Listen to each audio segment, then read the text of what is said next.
Hello, welcome back to Hunter Tuned. We have this headache car back on the dyno.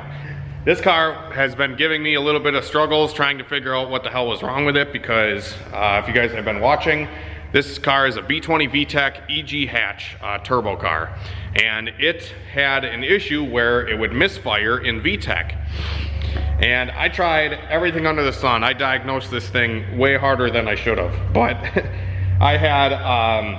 I figured it was just an oil pressure problem going to the head, because typically when these things like forget one of the O-rings in the head, or any of the pins are missing in the head, or if you forget, you know, the Vtec line isn't big enough, stuff like that would cause the symptoms that it was having. So I initially thought that the problem was because he had the turbo feed and the Vtec feed off of the same spot on the block, which is the stock oil pressure port, which is super small. It's 1/8 inch pipe thread, and he was trying to feed 1-6 off of it and 1-4. So I figured that was the problem, because there just wasn't enough volume of oil coming to the head. But so I replaced the line, and I ran the turbo feed off of that spot, and I ran the Vtec line off of an oil sandwich plate. So we got him an oil sandwich plate, installed that. The problem still persisted. So after that, I tried a different distributor, because I figured, you know, maybe the distributor is getting a little weak. That wasn't it. So after that, I tried, I just put a test port. I put an oil pressure gauge on the test port here on the head, and I ran it up into the car, just a mechanical oil pressure gauge. And when I would crack Vtec, the damn thing would have 70 pounds of oil pressure in Vtec. So I'm like, okay, if I have 70 pounds of oil pressure coming off the test port, I don't think it's an oiling issue. And yeah, so I proceeded to pull the valve cover off, just kind of checking stuff out, valve lash, you name it. And I could not get Vtec to not misfire when it came in. It would literally like just drop 2 cylinders every time it came into Vtec. So I was kind of at a loss. I kind of figured like maybe the plug on the bottom of the head wasn't there, because this is an LS Vtec setup. Kind of figured that was going on. The timing was all good. Like I checked the cam timing and everything. And when we were on the dyno with it, I tried Vtec settings from anywhere from 3,500 to 6,500. I tried it all over the board, just in case, you know, the way the cams were set up, it would want Vtec higher or lower. I tried setting it super high and super low, and the car ran perfectly fine with no Vtec engagement. So I scratched my head for a couple weeks, guys, I'm not gonna lie, and I'm like, what the heck is going on with this thing? And when I pulled the valve cover, I saw these shiny camshafts in it. And I'm like, well, that can't be good. So these are the cams that came out of the car. And these things, I don't know if the camera does it justice, but they're like polished cams. Like they're like chrome almost. They almost look like chrome. So and I can like see my reflection in it almost. So I'm like, I'm gonna pull those cams out and kind of see what they are, you know, because this kind of acted like either a Vtec, you know, oil pressure issue, or possibly like a cam timing issue, or, you know, just camshaft issue in general. So I pulled those cams out of it, and I'm like, well, I'll do some research on the cams and figure out, you know, like what the lobe separation is, how much lift it has, everything like that. And I pulled them out, and there's no markings anywhere on this camshaft. I mean, I looked for a long time trying to find any sort of marking on this camshaft, and I couldn't find anything. So I'm like, well, just for the hell of it, I'm gonna throw a set of stock cams in this thing. And these things didn't really run that weird. They really didn't run weird at all. It ran totally fine. It's just the Vtec crossover would it would just misfire. So I had a stock set of cams laying in my storage. So I put a set of stock camshafts and stock cam gears in it, and now Vtec works perfect. So I think there was something going on with either, because I think this car still has stock valve springs, or like, you know, factory-ish valve springs. And I did measure the lobe on this, and it is 10 millimeter bigger lift. I know that doesn't really say a whole lot, but it's 10 millimeter bigger lift on the Vtec side compared to a set of stock cams. So what I did is I just threw those stock cams in, just to kind of test some stuff. And like I said, Vtec works perfectly now. So we're gonna actually be able to tune this car without having issues now. So these cams, I don't know if they're just a mystery cam where they needed to be degreed a crazy amount one way or another for them to work, but I'm not sure, and I can't really do a whole lot with them without the specs and knowing what the hell they are. I have heard, I posted on Facebook and on my Snapchat, just like asking like, what the hell are these things? And some people are saying they're like OBX cams, which I wouldn't really want to run anyway, just because guys say that they have a tendency to just crack and break in half, which would be terrible. So we just ditched those things altogether. We're gonna run some stock cams, especially on a B series car like this. I don't really like to, this guy's goal is 350 horsepower. It's not like he's trying to make 900 or anything crazy.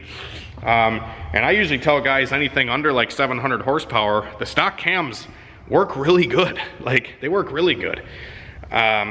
You know, especially if it's like a stock balanced motor, it's not, you can't really utilize a camshaft in a Honda until over 600-700 horsepower and over 9,000 RPM.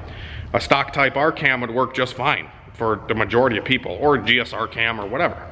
So that's what we're doing, and I'm sticking to it. And now we got it working and fixed. So I got it all strapped down. I'm gonna do some rips on this thing, see what kind of power we can make, and yeah, I'm very excited to have this thing fixed.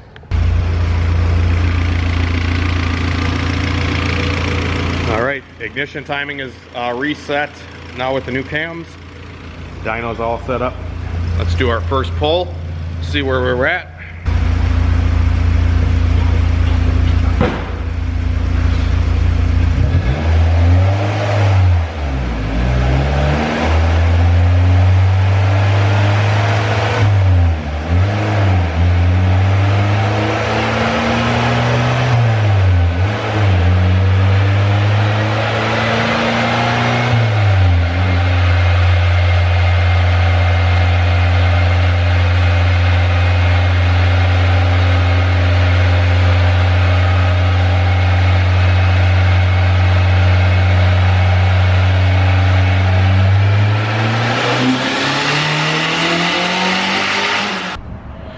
All right, first pull, 240 horsepower, 6 pounds of boost, and I only ran it to about 6,000 RPM. I got out of it just because I wanted to make sure that the curve was looking good, that Vtec was working. It is, and we're gonna keep going up from here.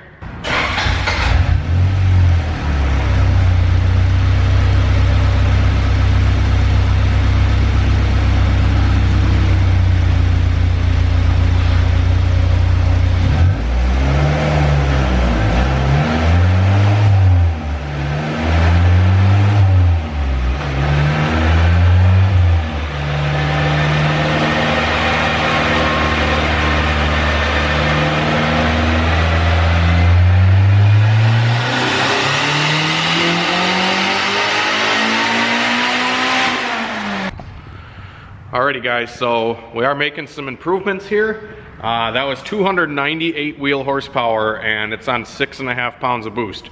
So that's doing pretty good. B20 Vtecs make some good power. Not quite as good as a K series, but they do make some good power on fairly low boost.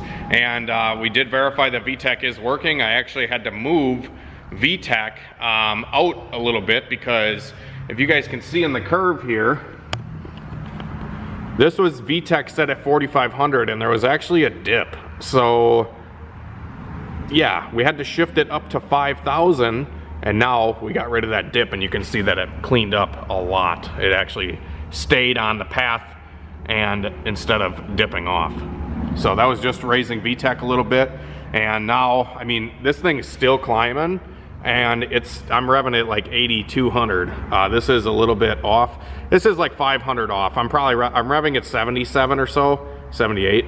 So that says like 72, but that was about 7,800 and it's still climbing. So I don't know if this bottom end's built. I don't really know. I mean, we can probably go to 8K, no problem, but this is a super choked up exhaust. Like, I'm sure you guys can hear it. It kind of sounds like a vacuum cleaner.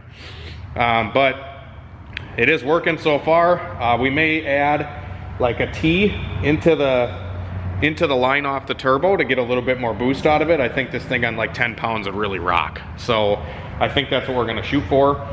And then maybe spin it up a little bit higher on the RPM. And we'll kind of go from there. This is about 23 degrees of ignition timing on 6 pounds and 11.4 air fuel. So we could probably pick up a little bit of power, maybe leaning it out a little bit. And I don't think it really is gonna take much more timing, but yeah, it is on the E85. Like I said, it's kind of a little basic setup. It's, you know, cast log manifold, smaller eBay turbo, and the downpipe is decent. I think it's got like a 3-inch downpipe, but the rest of the exhaust going back is like pretty small, and at the muffler it's super choked. So, and it has a muffler. All right, so we did add a T into the wastegate line here. So you can see that's just a straight T. If we wanted to add more boost, we could put a Y style T and put it in such a way that most of the air would be bypassing out of the T. This way will probably give us another 2 or 3 pounds, which I'm hoping to end up around 10. And if we wanted more, we could do that Y. This is kind of just like a quick, dirty way to get the boost up. We otherwise could be having to put a boost controller on it. Or with a lot of setups with Hondata, I really just like to get, you know, say a Mac valve or the 4-port solenoid from Speed Factory, because that will be able to let us adjust the boost from the ECU. And I think that's the better way to control it. But for now, this little T will work, and we're gonna see what kind of power we can make now with the T in the wastegate line. Like I said before, we're at around 7 pounds of boost, 6 to 7, right around there. So I'm gonna get this thing warmed back up. I actually had to run to the chiropractor. He's been doing wonders on my back. So yeah, let's go make some jam.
All right, guys, so that was about 9 pounds of boost, 9.5 up top.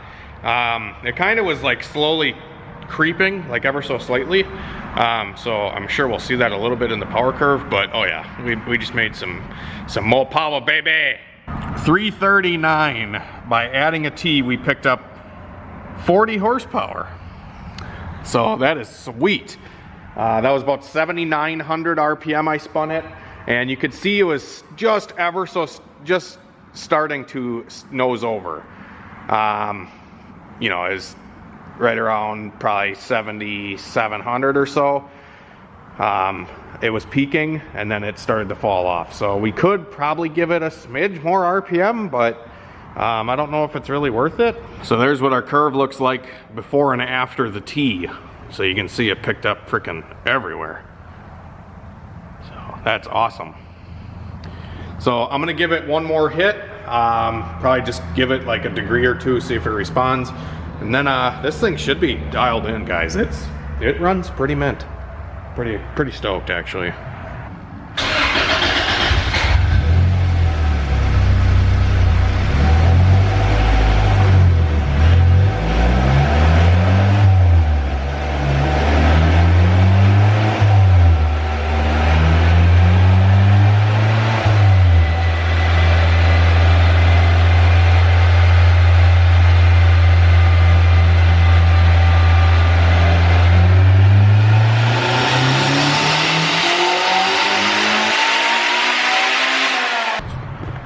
So just as I suspected, this thing didn't really want any more ignition timing. It literally overlaid the same exact curve. So, and that was with an additional degree. So now we know it's kind of happy where it's at. So I think we're gonna leave it there. I'm gonna call the owner, see what he wants to do. If he wants to push it a little farther, we'll keep going. But he just wants a fun street car. Like, he doesn't want nothing crazy.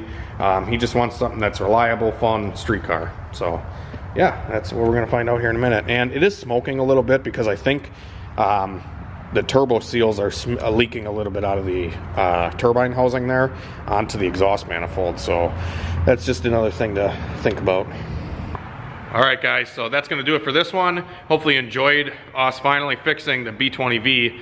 Yeah, I'm super stoked that that car is actually up and running now, making good horsepower, and hopefully the owner can go enjoy it. So that's gonna be it. Have a great night and a better tomorrow, guys. We'll see you later.